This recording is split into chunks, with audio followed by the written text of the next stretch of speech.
Welcome to the Human Together podcast. I'm your host, Dr. Jason Floyd. Human Together is a show that is centered on humanity to create understanding and appreciation for individuals and groups that are both informative and thought-provoking. Welcome back to the Human Together podcast show. Before the coronavirus became a pandemic, there was another tragedy that happened in this nation, and that was the recent tornadoes that affected East Nashville. This horrific tornado touched home for me because I have family that live in and around the Nashville area. Homes were ravished and many people died because of this horrible tornado. Like many natural disasters, people came together to help one another.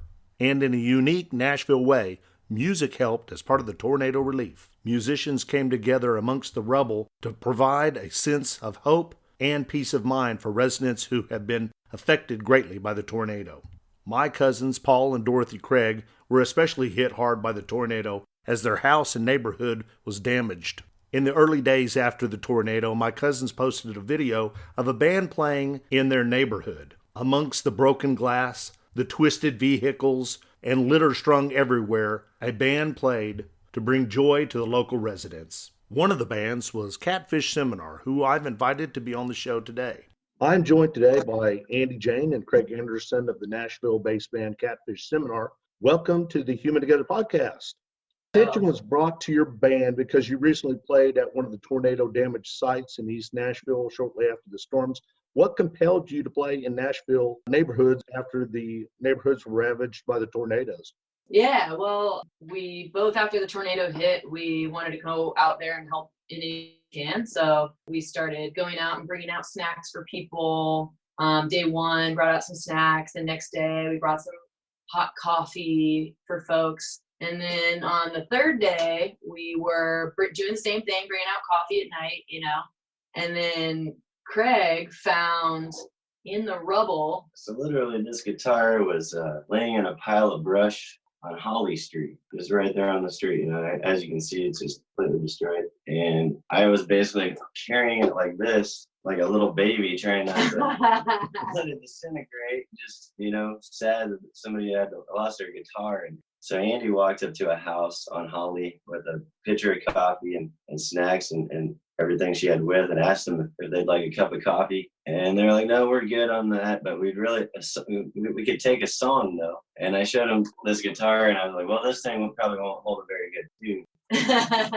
But we both said we'll be back tomorrow at 4:00. Yeah, we asked them, we're like, so really you want music right now more than like food or something? They were like, please. All we've been hearing is chainsaws. There was no power on the street. They couldn't play the radio. They couldn't play anything. So they were like, please just come back, play some music. And we're like, okay, so if we come back tomorrow at 4:00, you guys will be here. You'll want to hear our music. Here's some stuff. And they're like, yes, absolutely. And you brought a better guitar, I'm assuming. Yes. With a better, yes. With a banjo player as well. And a banjo player. And it was one of the, standing there with a power transformer that was buried 5 feet into the ground right next to me, and in the path of everything, roofs ripped off, and people just came together and surrounded us at that moment. There were people in tears. It was one of the most magical performances personally that I've ever done playing the guitar. It was hard to just even get the song out. It was really neat to see that. So you guys are based down in Nashville, but are you originally from the Nashville area? No, we are actually both happen to be from Central Illinois. We did meet in Nashville though, but we're both like farm kids from Illinois. Craig lived in Denver for 15 years. Around there, like that. Yeah, I lived in Chicago for 10 years, and we both moved to Nashville at the same time for the same reasons, follow your musical dream like everybody that comes to Nashville. We started going to the same little dive bar in East Nashville, and that's where we met. It was karaoke. So they have karaoke 5 nights a week. It's called Fran's East Side. He was playing the harmonica, I was singing, and I kept seeing him there. And finally I would go up to him and I'm like, hey, I need some harmonica lessons. I've been thinking about playing. You're awesome. Give me some lessons. I'll pay you. And he's like, you know what? All right, let's go for it. And then we exchanged numbers. We had the same area code.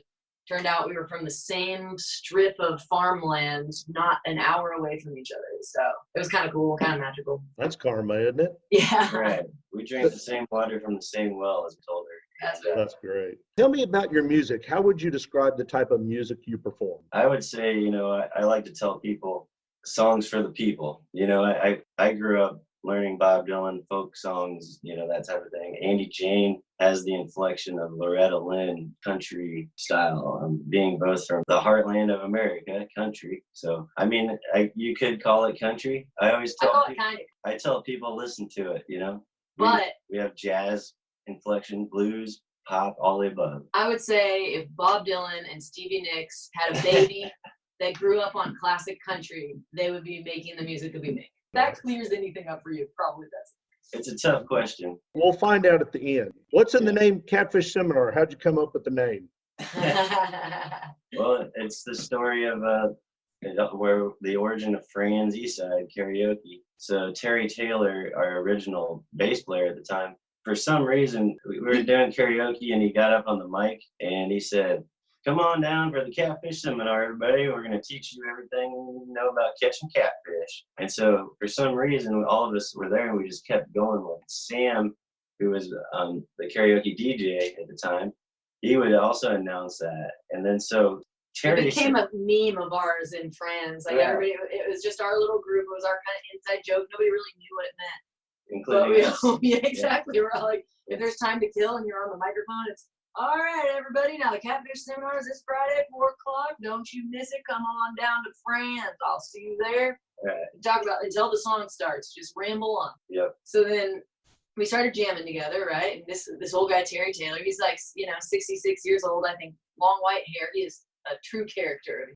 Plays at the Grand Ole Opry sometimes. We started jamming together and we booked a show, and he was the one who said at first, he's like, "So I think our band name is Catfish Seminar."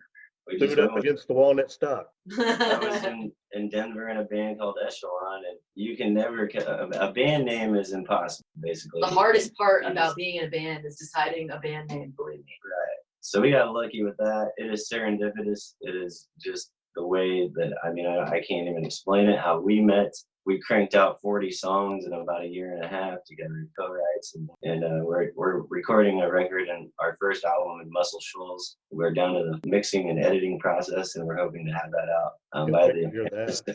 You've had an ensemble of musicians that perform with the band. Who's the band comprised of? So we kind of consider the Catfish Seminar as us as a duo with like a whole group of musicians that play with us at different times. So we've got our main rock of a member is Stephen Lewis, who plays the banjo. He's like a punk rock hillbilly.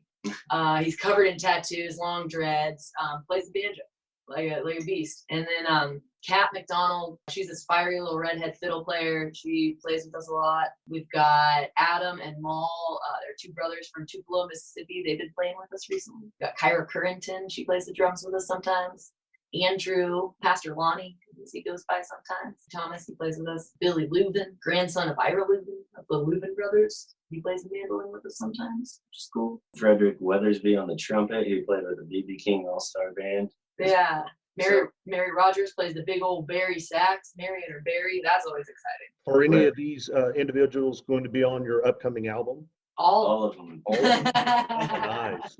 We've got the whole crew, So yeah, everybody has a part. We've got Charles, the producer and sound engineer at Avalon Studios down there, where being Muscle Shoals, all the there's some of the, from what I understand, the Swampers. I think there's one or two guys that are still there, are just associated with that. He thought we were insane when we brought our own musicians, because you can just call the studio musicians and get that track done. Right. But the point of coming to Muscle Shoals is using the session people, but we're like, nah, we're gonna do our own style. So bring them all down. I noticed a video of you guys play for like 12 hours straight. That's pretty ambitious. How'd that turn out? It was a huge success, actually, and also a hot mess. Wow. We had a whiteboard. It's downstairs, full of 300 songs. So we could have played. We didn't play them all. We played 98 of them. But we played for 12. It was a huge undertaking. We really didn't know exactly what we were getting ourselves into. But we invited a lot of our friends to come join. We set up my basement, put up some lights, made it look cute, as I like to do. We just kind of took turns, went for it, played as long as we could. And the highlight reel, which is what I think you're talking about on YouTube, I tried to compile together. I wanted it to be like a 5-minute highlight reel of the moments, but it goes like hour 2, hour 3, hour 4, hour 7, and you can see how tired we're getting, how crazy we're getting, and just senile. Yeah. Yeah. Was there a reason why did you just do it just to do it? To raise money for our record. Yes. Oh, nice. And we actually, it worked out, you know. It did. Between friends and family and other people. And some random people we didn't even know who they were, which was cool. We were able to, you know, basically come up with almost half of our record costs, you know, paying all of our friends to go down there and costs and all that based off of that telethon. A lot of our friends did GoFundMe things online, and we kind of wanted to do that, but like, let's just make it a little more exciting and get it all done in one day. Right. Now, that was very ambitious. What's the band doing in light of the coronavirus shutdowns? I'm sure your upcoming tour's been postponed. We're still going, man. We're planning a tour in July, so the way I look at it, we have to obviously be careful and aware and safe. Just know this thing does exist and make it pass. So we always got to keep on keeping on. We're not gonna miss a beat. And we are definitely looking forward to writing a lot, practicing a lot, learning some covers. We're going to do some Facebook Live stuff for sure, and just try to make it as productive as possible. We're both pretty good at seeing the bright side of things and the positive of things, and this is a time to really hone in our craft, and we get in touch with our audience who are all on Facebook right now to connect to people, because we can't see each other and touch each other and hug each other. So that's how we do it right now, Facebook. So we're going to try to make people smile. You played a show the other night, kind of a virtual show. Do you have any of those planned here in the near future? We were gonna do one tonight. We were talking about doing one tonight, actually. On your website, you have campaign button. Yes. You guys are running for president. You probably have my vote. Yeah. I'm liking it. Who's the president? Who's vice president here? Oh, well, we're both running for president, actually. Hold on, I gotta get mine off, because mine are almost sold out here. Yeah, we're going up again, which I'm not really sure how, because you know, the truth of the matter is I wore her pin because I support her, but we are running against each other. Right. So I'll hold up my pin. You'll see if we can focus in on this. My slogan is "Let's Get Weird 2020." Right. And then Andi Jane. And I mean, when it comes down to it, really, mine is Andi Jane, a real good brain. So that's going to be a tough one. I may have to flip a coin. Right. I think you guys are probably the best candidates so far. I mean, you're better than I agree. I will definitely spread the word. So that's good stuff. That's good stuff. Okay, music time. I understand you got a song for us before we head out. Yeah, let's so take it away. So this song is the first song I wrote when I got to Nashville. Basically, it's called "Doggone Shame." We'll see how she flies.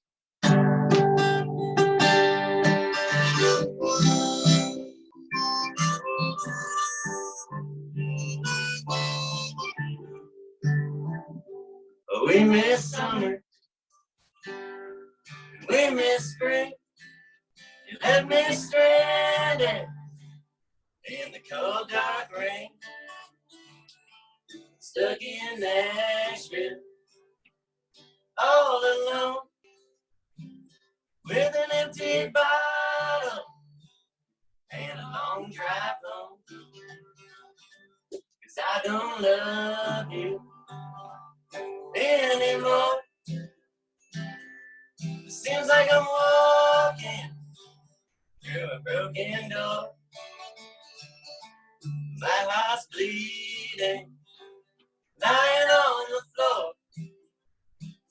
It's a doggone shame I don't love you anymore.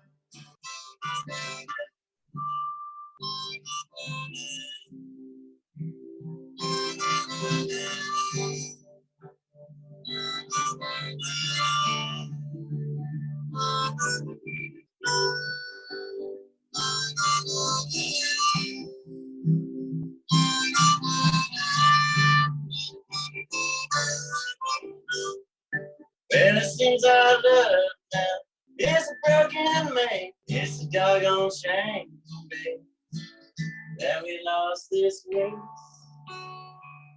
'Cause we miss summer and we miss spring. You left me stranded in the cold dark rain. I'm stuck in Nashville, all alone, with an empty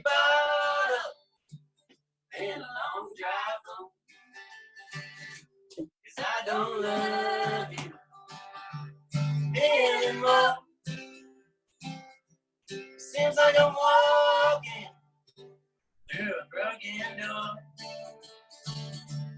My heart's bleeding, lying on the floor.